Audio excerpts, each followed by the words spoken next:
Sorry, that's my error. Councillor Everett, Councillor Graham, and Councillor Thomas. We have Councillor Carlo here as a substitute for Councillor Graham. Councillor Bergman coming? I did hear from a third party rather than Councillor Bergman, but I assume that that's probably my notice. Apologies for that. Okay, brilliant, thank you. Declarations of interest, anyone? Martin, yes. Just to clear this, I don't have a declaration of interest, but I do use that car wash regularly. We did ask them about that. Okay, thank you. Minutes are last meeting. Yes. But you haven't any more interest in it than another person, I assume. No. So that's other interest, no pecuniary interest. Minutes last meeting, do we agree the correct record? Thank you. Well, planning and education, which has got one on here today, we've got the speakers to receive it. And Catherine or Emma? Catherine will take us through. Thank you. We'll take us through the report.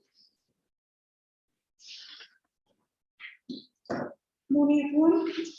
Before I start, I just want to mention that there's been a revision to the National Planning Policy Framework recently, which came out on 20th of July. So my report and the recommendation has been based on the updated national policy. So the application is for a change of use to part of the site. It is for a proposed change of use to a takeaway. And as you can see, the building, the site is quite large. It is a former petrol station, and the building is still there with the canopy in front. The site is on a slope, and so that means you can drive in flush from Deering Road on the frontage, and it slopes down to the rear, and so the building itself is effectively 2 stories, so there's like a basement at that, where there's a garage which does sort of amenities and that type of thing. So the proposal is actually for the top part of the building, and some of the area to the front to use it as a takeaway in the evenings.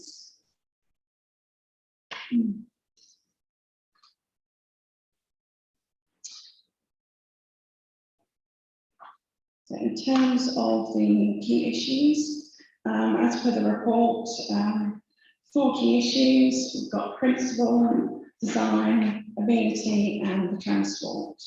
In terms of the principle of development, this falls largely within one policy.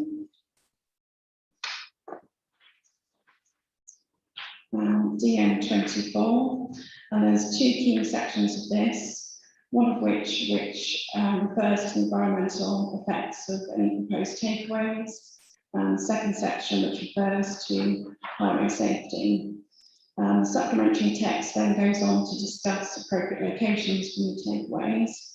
It suggests that these are suitable for defined centres, but it also discusses that they could be suitable elsewhere.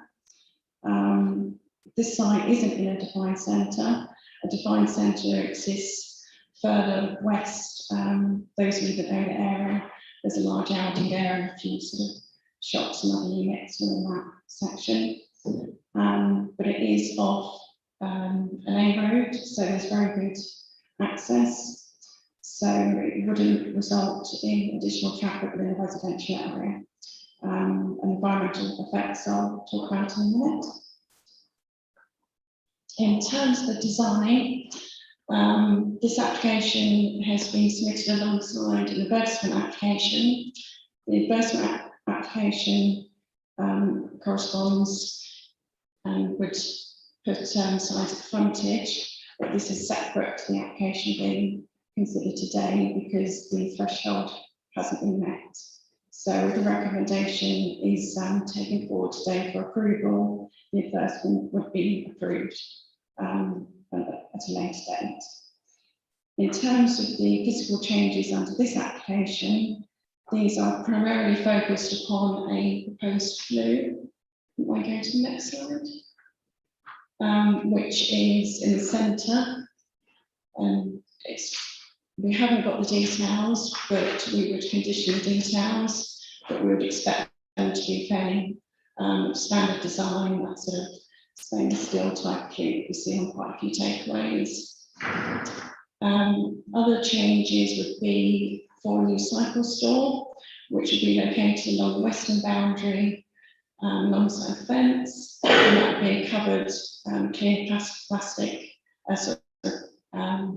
clear plastic curved design, and then a bin store located just to the east there, alongside a retaining wall to the rear of the site. These changes are considered relatively minimal. The site itself isn't of any significant architectural value, so it's actually hoped that the application and the changes might result in an improvement to the site with some additional investment. In terms of the impact on amenity, one of the key parts is obviously any potential odour and noise emitted from the site. Having discussed with the agents the revised plans which show the flue as submitted, environmental protection have then been consulted on these plans, and they're happy that a flue in this location would deal with any odour sufficiently for this site as to not create an unacceptable impact upon the neighbours. In terms of the neighbours, the majority are residential, but they are sat relatively far away from the building where the takeaway would be started.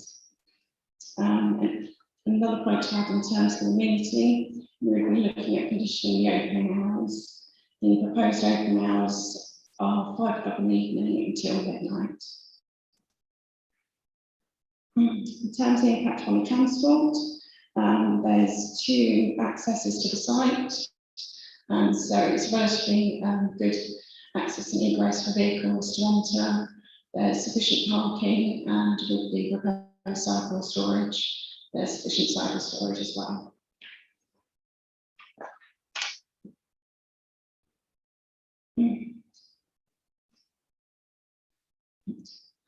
Just like to take you through the updates report. Due to the revised plans, which, as I mentioned, showed the flue, we consulted, and we have 3 additional representations in from the public. Just go through the points that they raised. Even though the business is located at the point of the site, this person still have concerns regarding the impact in terms of smells. One person referred to the comment in the report, and they were unclear about what an acceptable impact was upon their amenity. Another comment about the proposed timber screen for the bins, saying they should be placed to the rear of the bins as well. The proposal is to put a timber screen to the front of the bins, and you'll see in a minute from the photos, but the proposed location of the bins is against a retaining wall, and that retaining wall has a fence at the moment and a couple of trees, so the neighbours to the rear wouldn't be able to see the bins, so I don't feel it's necessary to have a fence at the rear as well. There's a reference to experiencing some noise from the garage at the back, vegetation on the site not being maintained as well as they'd like, comment regarding climate change, and there's no details of the reflections. The space shown on the plans and the number of bins are considered acceptable for a takeaway. We don't usually get details of commercial waste collections, so we consider their proposal acceptable in terms of refuse collection. And another point in the update sheet is just to clarify that the staff on the site that use the site for car wash business would have access to the proposed toilets within the building as well, during their time at site 2. So this application has been referred to committee because of the number of objections, but we are recommending approval. We acknowledge that takeaways do have potential to create some impact on neighbours. However, with the conditions, notably details of the flue and opening hours, we're happy that this impact can be minimised and would be of an acceptable level. If you have no move on to questions, so Councillor Lowe. Sorry, can we just go through the photos, please? Oh, beg your pardon. Apologies, yes. So this is looking towards the west, and you've got the canopy of the former petrol station there, and the cycle storage would be in front of the container. So that's from the other direction, showing the other access, and you can see the front of the building there, which should be changed into the takeaway. And that's view on Deering Road, and you can just see the 2 accesses. This is taken from the far eastern end of the site, looking across the ground, and then as David's just shown, you can see the canopy in the building, and then the residential dwellings to the right, which are set down lower than the front of the site. This is to the rear, so you can see that the building's got the 2 stories here. And effectively, the basement is used as a garage, and that's the top of the building. And that's the retaining wall. So to the right of the site, at the right of the picture, behind those trees is where the bins would be located. And that's the boundary treatment with the neighbours to the rear. This is the far western edge of the site, just to show that relationship a bit better with that neighbour. The neighbouring property, their driveway actually slopes down at that point, whereas the site itself is flat. That's the same location, just taken from a different viewpoint. And then that's where the bins would be stored, where that white vehicle is. Just a clearer shot of the frontage. So, thank you, David.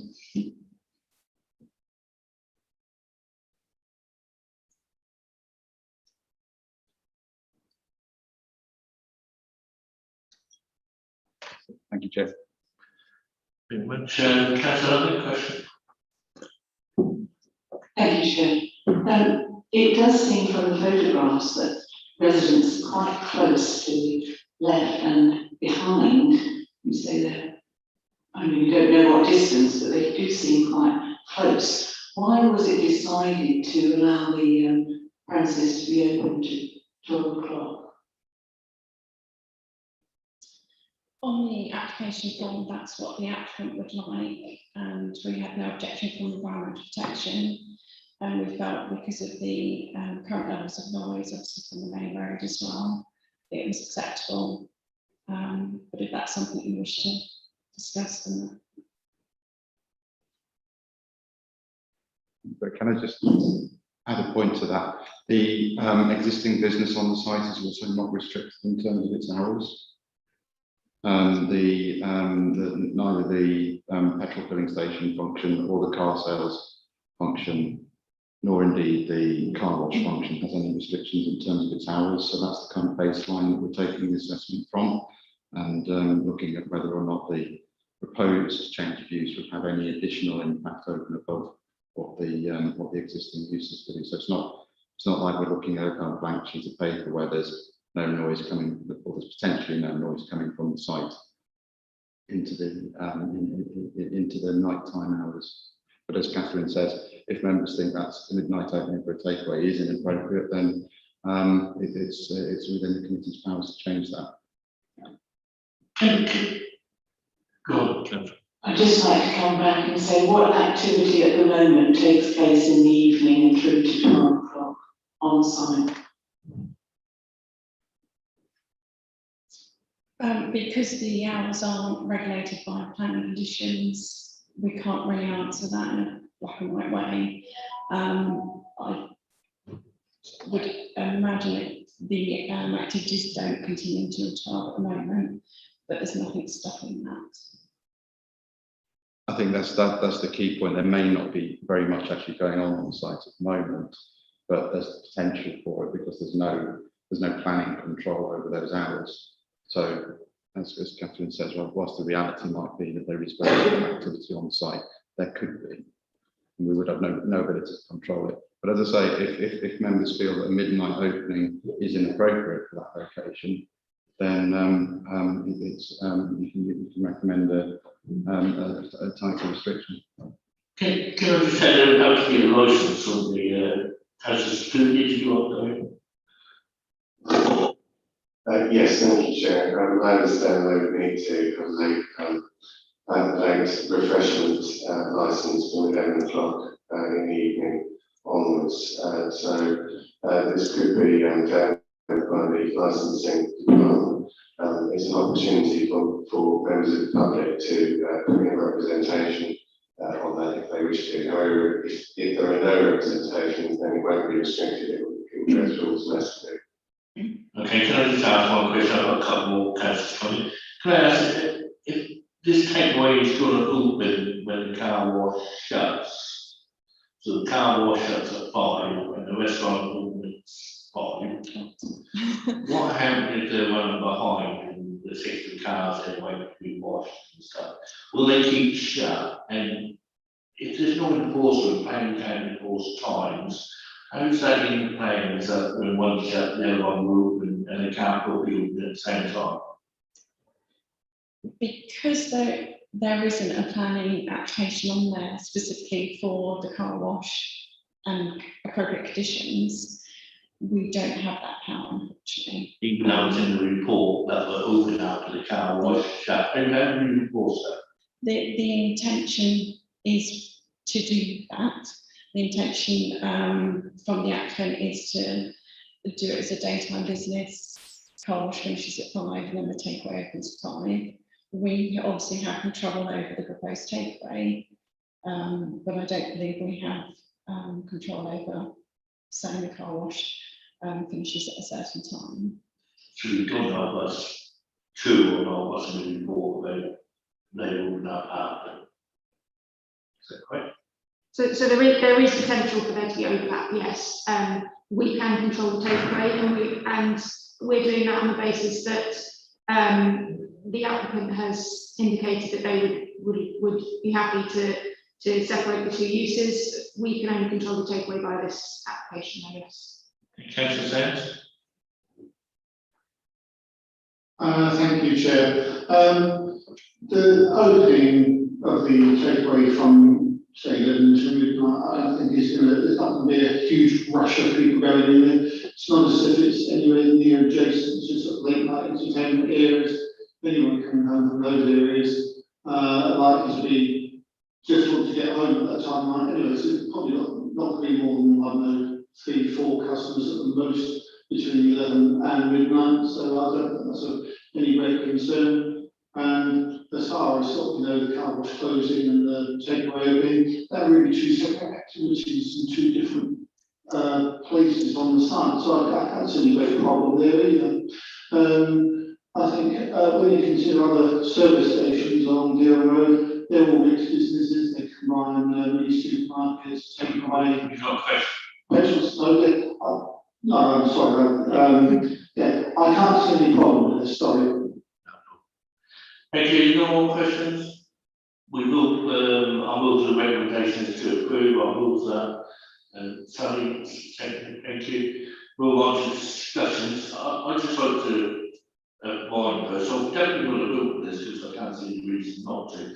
What I am disappointed in is how the planning law prevent us to do the whole area. All they're doing is the garage area, and we can't do nothing about the land and everything around there, which is a disgrace, I believe, around here. And if they had to bring the whole area in, we could actually put some environmental things in there, for trees and plant and edges and make the area a bit more respectable going that way, but I understand that it's not in our authority because they already put the plan in on this dotted line right here, on this line, part of the area.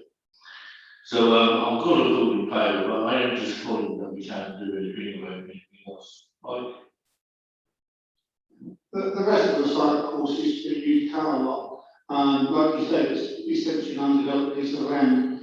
If the car wash continues to be a successful business and takeaway takes off, and the garage at the back continues to be a viable business, I wouldn't be at all surprised if that piece of land doesn't attract other people wanting to develop a business. There'll be plenty of opportunity in the future to sort of see other developments and improvements on this vacant piece occur. So yeah, I don't think we need to worry about it. And Councillor Owen? I'm glad that you're concerned about the visual impact of the area. I also thought that. But actually, there is something we can do. We can do something about the amenity impact of the area. And I do think that if it says in DN24, managing the impacts of hot food takeaway, I don't see anywhere in this report that we've tried to manage it. I mean, we're just saying, oh, well, you know, you've got a lot going on there anyway, have a bit more. But if there's nothing going on in the evenings, you know, even if there are only 4 or 5 people going to the takeaway between 11 and 12, or between 10 and 12, that is disturbance to people's sleep, because most people go to bed by 11. And I just think let's you know, why not give these residents a helping hand and say, well, 11 o'clock is quite sufficient. I would have thought, you know, 10:30, but okay, 11 o'clock is quite sufficient for them to make, you know, enough money, and not wait for another application for a license for them to have to get engaged again. I mean, we wear these people down, and I do think that they're living very close to a lot of activity. And as Mike said, there might even be more activity. I think this will change when land values go up there and they sell it all for housing, and then we'll get a change. But in the meantime, just let's give residents a helping hand, and let's say let's you know, call for it to close at 11 o'clock. Stephen? Thank you, Chair. I don't know whether that was a proposal. I don't see any planning reasons to object to this, although clearly I've got some sympathy with what Councillor Love said for the local residents. They will have an opportunity to object to the licence for 11 o'clock onwards. It's up to the applicant to demonstrate that they will mitigate any possible issues, and the licensing department and potential hearing has an opportunity to add further conditions to that. So I don't see any planning reasons to object, so I'll be voting in favour. Thank you.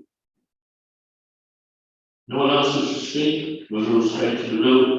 All those in favour of the application, please show. Chair, it's a recorded vote, so I'll call people's names. And please keep your hands up until I've called you. That's Councillor Keith, Councillor Sands, Councillor Champion, Councillor Button, Councillor Driver, Councillor Maxwell, Councillor Giles, Councillor Stookley, and Councillor Collins. All those against? Councillor Lovett voting against. Thank you. That's been carried. Thank you. No abstention. And no abstentions. That's the end of the meeting. Thank you very much. Oh, Councillor Lowe. Yes. Can I just ask if the officers have any forward notice of what's coming up in their next planning meeting, just to help councillors along a bit, and there's no notice? Yes and no. I did ask that at my briefing on Tuesday. So I've got a rough idea what was coming, but not a lot. Can I just explain? It's very helpful if it's an application that perhaps council has been involved with, will have to declare an interest, you know, then it makes a difference to sort of, you know, various things. Can we ask David, how you know to, or any ideas? Yeah. I know they can. Yeah, I mean, we can give you a kind of rough idea of what's likely to come up. I'd rather kind of do it by email after the meeting, and then the only caveat I would add is sometimes that changes because maybe we're waiting for information and we think we might get it to put it on the next meeting, but it actually might end up coming late and going to the next one. But yeah, we can kind of, I think I don't see any particular reason why we can't kind of give some kind of forward look as to what's maybe coming to the next two, maybe 3 meetings. I think once we start getting beyond that, we're kind of crystal ball gazing, don't really know.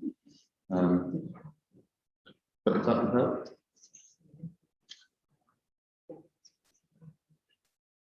Okay.